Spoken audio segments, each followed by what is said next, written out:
루키우스 코르넬리우스 술라는 가이우스 마리우스와는 달리 스키피오 가문이 속해 있는 명문 귀족인 코르넬리우스 일족에 속해 있었다지만 조상 가운데 뛰어난 인물이 없었기 때문에 귀족이긴 해도 별로 두드러지지 않아 평민 귀족인 그라쿠스 가문과는 달랐습니다.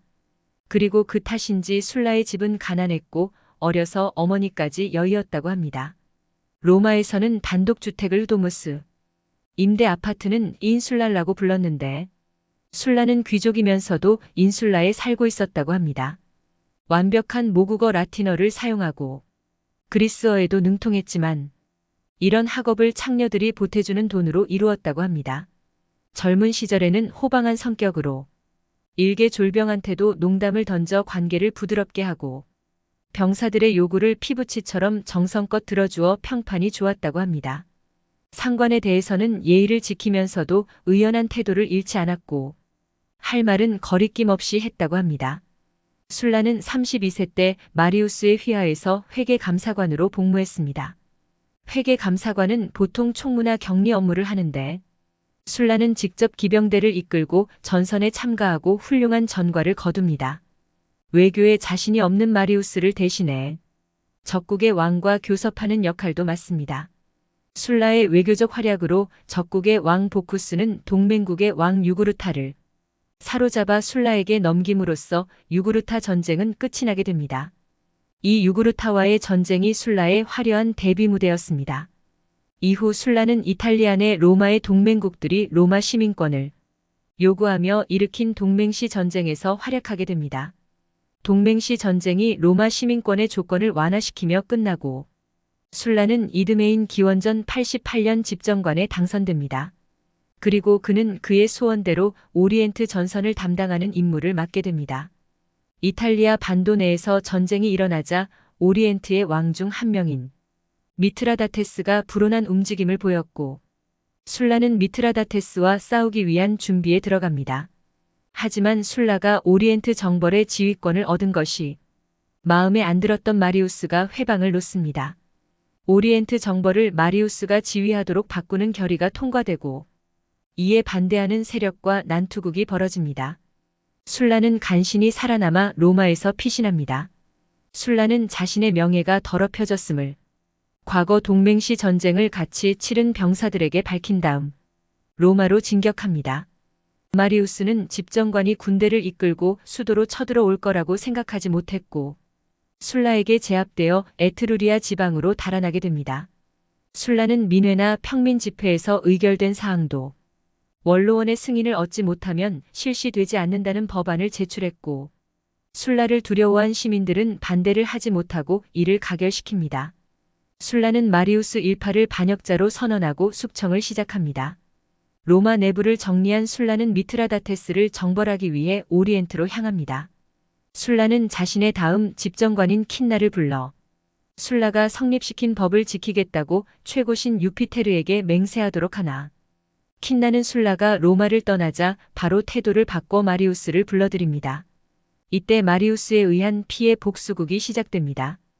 킨나는 해외 원정에 나가 있는 술라를 총사령 관직에서 해임하고 술라의 재산을 몰수한 후 국외 추방을 명령합니다. 술라가 국외 추방을 받자 술라와 같이 원정을 나간 술라 휘하의 병사들도 더 이상 정규군이 아니게 되었습니다. 킨나는 미트라다테스 정벌을 위해 집정관 플라쿠스가 이끄는 정규군을 파견합니다. 술라는 적이 둘이 되어버렸고 로마 정규군이 미트라다테스와 동맹을 맺는 것을 우려해 미트라다테스와 강화를 맺습니다. 그 후 로마 정규군을 상대로 여러 방법으로 회유를 거듭하고 로마 정규군이 술라의 진영으로 넘어와 킨나가 술라를 꺾기 위해 파견한 부대가 그대로 술라에게 흡수되어 버립니다. 술라는 소아시아 지방의 통치 체제를 재구축한 다음 그리스 아테네로 들어가 1년을 보냅니다. 술라는 로마의 서한을 통해 경고하고 술라 휘하의 장수들은 군비가 부족할 경우 자신의 저금을 써달라고까지 하며 강한 충성을 보입니다. 술라는 충성 서약을 받았지만 자신은 행운아이기 때문에 군자금 문제가 어떻게든 해결될 거라며 자금은 공출하지 않습니다. 킨나는 술라와 싸우기 위해 오합지졸이나 마찬가지인 지원병을 가지고 항구 도시 앙코나에 집결하나 폭동 직전에 지원변들을 통솔하지 못한 채 시시한 사고로 죽게 됩니다. 술라는 이탈리아에 상륙하여 2년에 걸쳐 로마로 진격하고 마리우스의 복수를 피해 달아났던 인물들이 속속 합류하며 술라의 군대는 수가 늘어갑니다.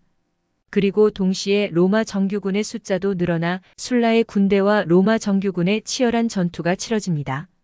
이 전투는 술라의 승리로 끝나고 술라는 피해 숙청을 시작합니다. 많은 사람들이 죽어갔고 카이사르는 이때 킨나의 딸인 아내와 이오나라는 술라의 명령에 따르지 않아 국외로 도망치게 됩니다. 술라는 자신의 뜻대로 개혁을 실시하기 위해 전례 없는 특례를 인정받아 임기가 없는 독재관으로 취임하고 기존에 시행되었던 많은 개혁들을 폐지하거나 되돌립니다. 술라는 호민관의 권한을 약화시키고 원로원의 의석수를 늘리는 등 원로원의 권한을 강화시킵니다. 술라는 호민관이 재선되려면 10년의 간격을 두어야 한다는 규정을 만들고 호민관 경력자는 다른 관직에 선출될 수 없다고 규정한 법안을 성립시킵니다. 이로써 그는 출세를 위해 호민관에 관심을 갖던 사람들의 관심을 호민관으로부터 멀어지게 하고 그라쿠스 형제들처럼 호민관으로서 개혁을 주도하는 사람들이 등장하지 못하도록 합니다. 하지만 시대는 변하고 있었고 술라가 만들어낸 체제는 술라 사후 몇 년이 안 되어 흔히 술라파라고 알려져 있던 폼페이우스에 의해 많은 부분 사라지게 됩니다. 무소불위의 권력을 누리던 술라는 돌연 은퇴를 선언하고 자신의 별장에서 은둔하다가 죽음을 맞이하게 됩니다. 술라는 죽기 전 집필하던 회고록에서 자신이 펠릭스였기 때문에 성공할 수 있었다고 거듭말합니다. 그는 펠릭스를 성 뒤에 붙이는 존칭으로 사용하기까지 합니다.